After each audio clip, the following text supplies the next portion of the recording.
Good evening, ladies and gentlemen. You're watching Al24 Nightly News. I'm Mariam Lizian, and here are your top stories. The Algerian President, Mr. Abdelmajid Tebboune, continued his intensive meetings with senior leaders and presidents at the United Nations headquarters in New York.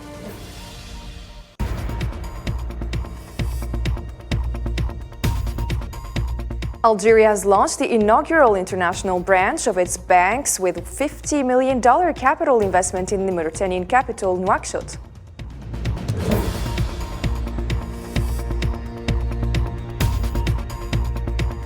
Plus, a young Palestinian man was killed by Zionist occupation forces in the Aqbat Jabr Palestinian refugee camp.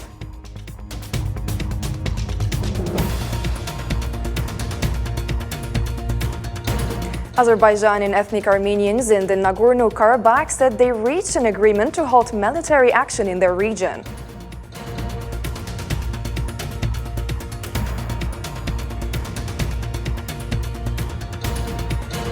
And Italy's Prime Minister Giorgia Meloni said she would not allow her country to become Europe's refugee camp.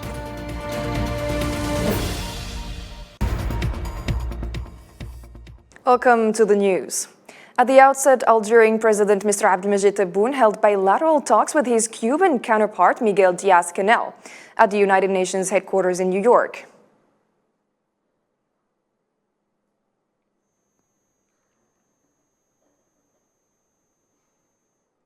The Algerian head of state also met the Secretary General of the United Nations, Antonio Guterres, and signed the United Nations Golden Register.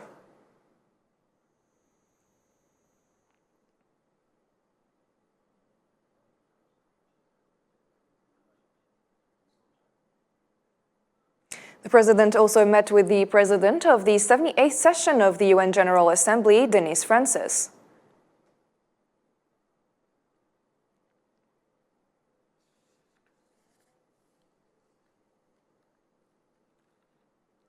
Algerian President Mr. Abdelmajid Tebboune continued his intensive meetings with senior leaders and presidents at the United Nations headquarters in New York, where he met with the president of the Italian Council of Ministers, Giorgia Meloni, on the sidelines of the proceedings of the UN General Assembly.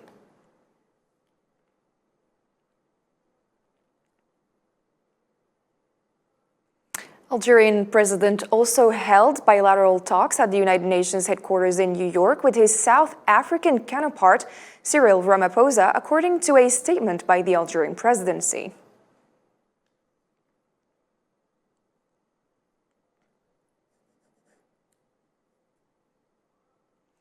Algerian President Mr. Abdelmajid Tebboune also received at the United Nations headquarters in New York the Vice President of the Republic of Uganda, Jessica Rose Alobo.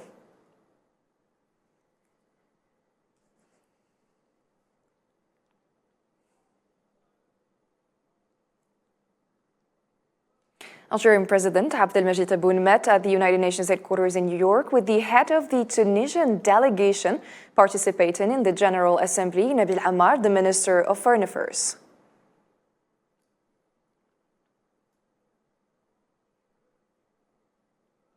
Leaders at the UN General Assembly said the reforms in multilateral institutions, both political and financial, must reflect the need of the changing world, which is a multipolar and against hegemonic practices. Marwa Belaiwar.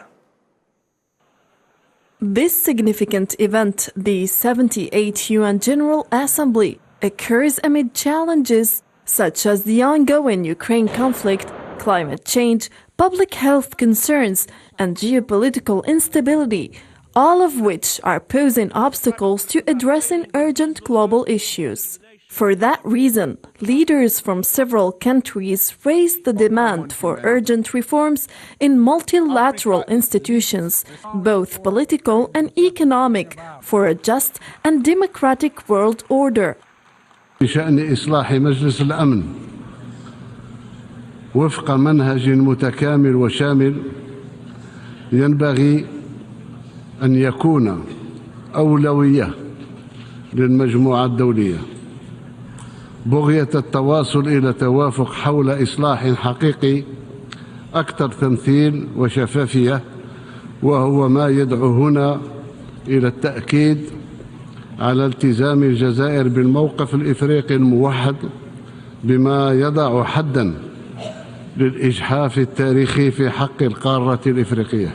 Each of these leaders highlighted the growing geopolitical tensions in the world and the failure of multilateral institutions to resolve them. They also questioned the role of multilateral forums in helping the world achieve the sustainable development goals and finding solutions to climate change issues, and demanded immediate reforms.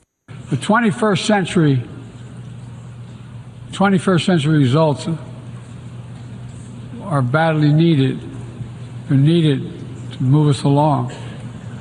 That starts with the United Nations, starts right here in this room.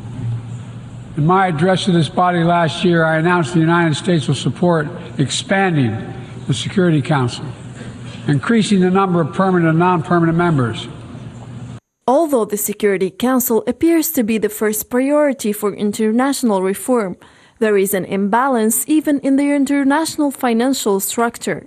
It is high time to renew multilateral institutions based on 21st century economic and political realities, rooted in equity, solidarity, and universality, and anchored in the principles of the United Nations Charter and international law. With the world facing its highest number of violent conflicts since 1945, questions are raised whether the United Nations Charter, which was established on the wreckage of a world war, is capable of saving humanity from a third world war. A delegation from the African Union Peace and Security Commission is on a visit to Sahrawi refugee camps within the framework of a two-day working visit to the institutions of the Sahrawi Republic. The visit of the delegation, which includes 6 members and is headed by the coordinator of the Unit of Silence and the Guns, Mr. Abdul Qadir Al-Rawa, aims to closely examine developments in the Sahrawi issue. The delegation will also have meetings with a number of officials in the state, the Polisario Front, and ministers in the Sahrawi government, including meeting with the President of the National Council, the Prime Minister, the Minister of Youth and Sports, the Minister of Social Affairs and Women's Promotion, and the Minister of Economic and Financial Affairs. And as you followed in our top story, Algeria marked a significant milestone in its economic outreach by launching the inaugural international branch of its banks with a $50 million capital investment in the Mauritanian capital Nouakchott. This new branch, named Algerian Union Bank, is a product of a financial partnership involving various Algerian public banking institutions. Hossein Berkan has a report. Algeria is ramping up efforts to strengthen its presence in Africa across multiple sectors, with the banking industry taking center stage. A pivotal step in this endeavor is the establishment of Algerian Union Bank in Nouakchott, representing the first Algerian bank to venture beyond its borders. This strategic move reflects Algeria's commitment to contributing to the growth and development of the African continent. The bank's inauguration ceremony, Algeria Union Bank, responds to the aspirations of customers of our two countries. It reflects the will and interest that Algeria, led by the President of the Republic, Abdelmajid Tebboune, gives to greater openness to the countries of the African continent and participate effectively and actively in its development and prosperity.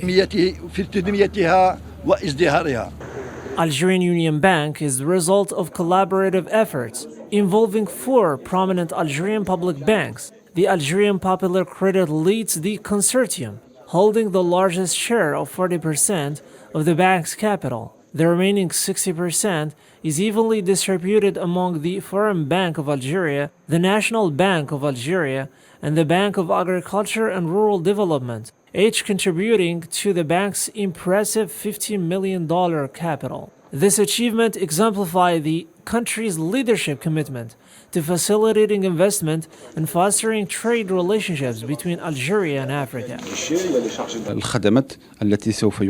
The services provided by Algerian Union Bank is empowering Algerian customers to export their products here in Mauritania. We hopefully will reach this goal in the next few weeks. Our bank is ready to receive Algerian and Mauritanian customers. Algerian Union Bank is just the beginning of Algeria's banking presence in Africa. On Thursday, The second Algerian bank abroad, the Algerian Senegalese Bank, will open its doors in Dakar, Senegal. France's imports of Algerian gas have reached a record high during the first half of this year. French imports of Algerian gas increased by 92.1% in the first half of this year compared to the same period last year. These imports represent almost half of the gas purchased by Paris, according to data issued by the French Ministry of Economy and Finance.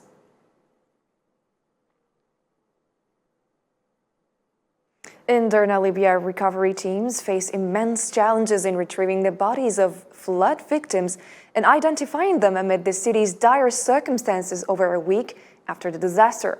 Derna's local authorities have begun constructing a protective barrier around the hardest hit areas to facilitate the work of corpse retrieval teams and to protect residents from potential disease outbreaks.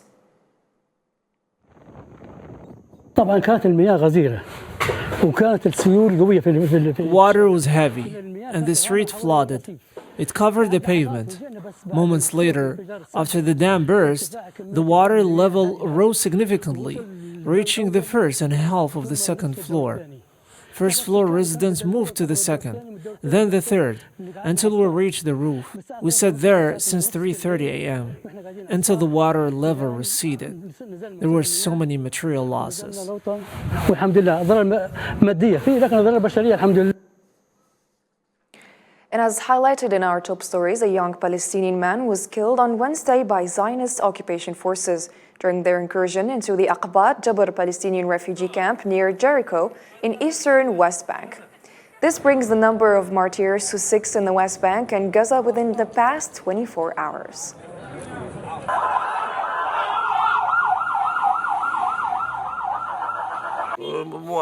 He was an unarmed citizen, a child.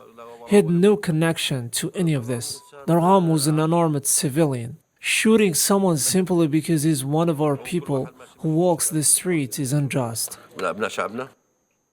The Palestinian presidency issued a warning of escalated tensions throughout the region due to ongoing Zionist aggression in Gaza and the Jenin Governorate in the West Bank. Nabil Abu Rudaina, the official spokesperson for the Palestinian presidency, held the occupation authorities accountable for the daily Palestinian casualties and suggested that such actions could lead to an extensive confrontation with unpredictable consequences.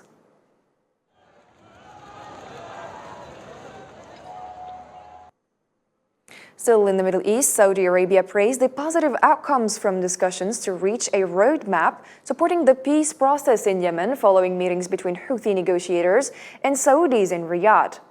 The Saudi defense minister said after the meeting with the Houthi delegation that the kingdom reaffirmed its commitment to promoting dialogue among all warring parties in Yemen.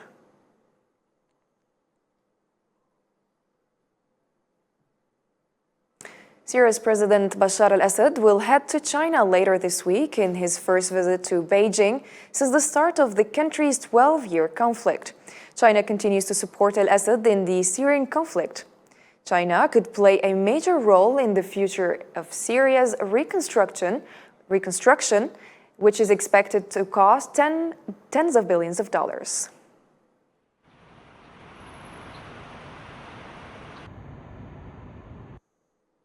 Azerbaijan and ethnic Armenians in the Nagorno-Karabakh said they reached an agreement to halt military action in the region. Under the agreement, ethnic Armenian forces in the region will be disbanded and completely disarmed. Following that, Azerbaijani President Ilham Aliyev offered the ethnic Armenians of the Nagorno-Karabakh region and also neighboring Armenia the prospects of cooperation, reconciliation, and joint development.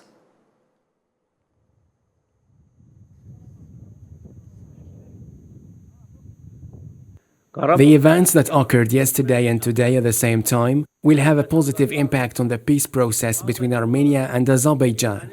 I want to hope that our steps, the results of anti-terrorist measures, will eliminate the obstacles that were put forward, expressed, proposed, call it what you want, from the Armenian side, and this will create a new reality, long-term peace in the South Caucasus. During his visit to the Iranian capital, Tehran, Russian Defense Minister Sergei Shoigu said relations between Russia and Iran have reached a new level despite opposition from Western countries. The Russian Defense Minister was on a visit to Tehran, where he visited a military exhibition and inspected missiles, drones, and air defense systems made in Iran.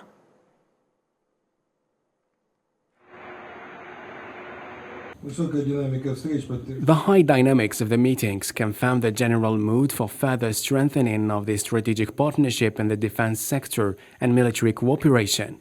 We are aiming at implementing the entire range of planned activities, despite opposition from the United States and its Western allies. Sanctions pressure on Russia and Iran shows its futility, while Russian-Iranian interaction is reaching a new level. And Prime Minister Rishi Sunak has made adjustments to Britain's climate commitments, delaying targets for vehicle and home heating transitions to ensure public support for the shift to net zero emissions. The Premier affirmed the government's commitment to achieve a net zero emissions by 2050, but argued that the UK could afford a slower pace since it was ahead of other nations.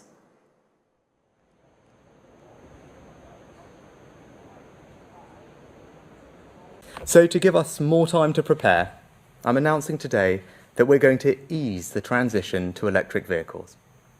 You'll still be able to buy petrol and diesel cars and vans until 2035. Even after that, you'll still be able to buy and sell them second-hand.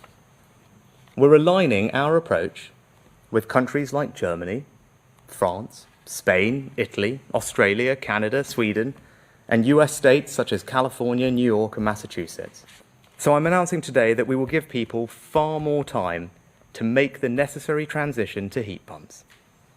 We'll never force anyone to rip out their existing boiler and replace it with a heat pump. You'll only ever have to make the switch when you're replacing your boiler anyway, and even then, not until 2035. And to help those households for whom this will be the hardest, I'm introducing a new exemption today so that they will never have to switch at all. Italy's Prime Minister Giorgia Meloni said she would not allow her country to become Europe's refugee camp. This came after thousands of people seeking refuge landed on the shores of the Italian island of Lampedusa. Nabil Khazini has the report. As the tiny Italian island of Lampedusa finds itself inundated with migrants, Italy finds itself at the risk of becoming Europe's hub for illegal migrants. Over the past week alone, a staggering 10,000 migrants have descended upon Lampedusa. Rome, however, seems to lack a concrete strategy to tackle this crisis, even as Italy's Prime Minister Giorgia Meloni promises that her nation won't transform into Europe's refugee haven. I will not allow Italy to become a refugee camp, the refugee camp of Europe. In any case, even if there were people in the government with a pro-immigration view, like those who were there before, you wouldn't stop the problem in Italy. So the only way is to declare war on the traffickers. This has to be done with the support of the whole multilateral system.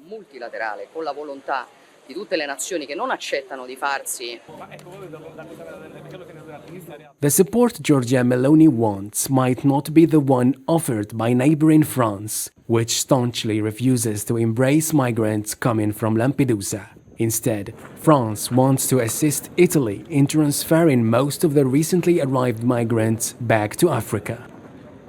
Alors la France n'accueillera pas de migrants qui viennent de Lampedusa. France will not welcome migrants who come from Lampedusa. France wants a firm position. There is irregular immigration in Europe, in France and Italy. That must be fought against. And it's not by welcoming more people that we are going to dry up a flow which obviously affects our integration capacities.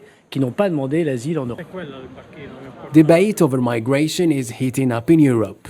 Germany already slammed the brakes on a deal to take in migrants and refugees from Italy just last week, before making a U-turn again to take in refugees, as the relentless tide of thousands of migrants continued to flood into the small Italian island.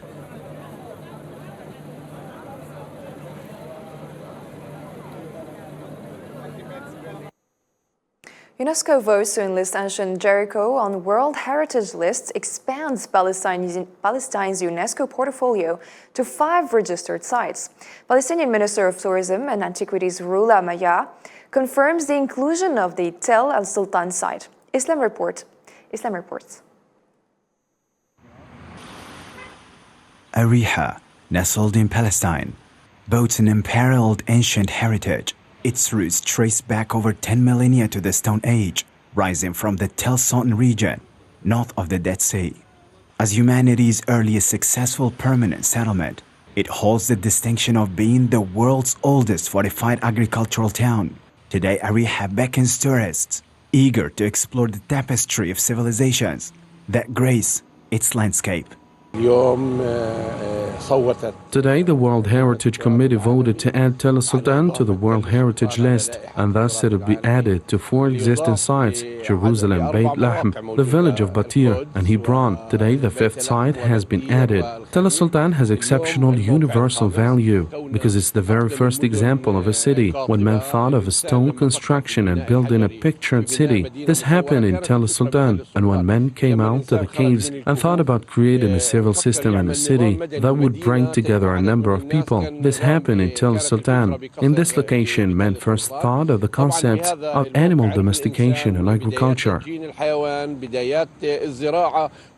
This historical gems endurance through time earned its spot on UNESCO's World Heritage List during the 54th session of the World Heritage Committee in Riyadh, Saudi Arabia.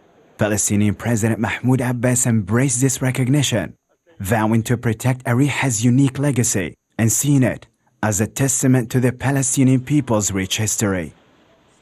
With Ariha's inclusion, Palestine proudly claims 5 entries on the World Heritage List. This recognition shines a light against deliberate attempts by Zionist occupation authorities to erase Palestinian heritage and distort its history, with the ancient Tel Sultan Plateau in Ariha's highlands symbolizing resistance against these efforts.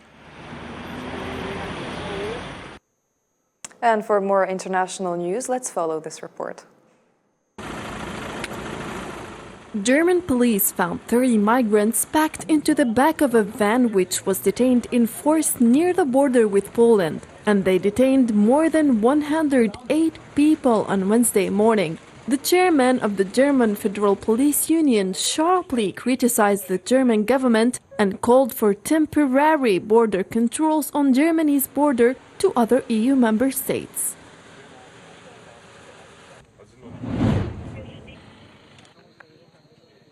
A car bomb detonation outside a police station in southwestern Colombia on Wednesday left 2 people dead and at least 2 injured, according to the deputy director of the Colombian National Police. The detonation caused structural damage to the police station, a hospital, and houses in Timba at Coca. Local residents were seen at the scene of the crime, searching for belongings among the rubble.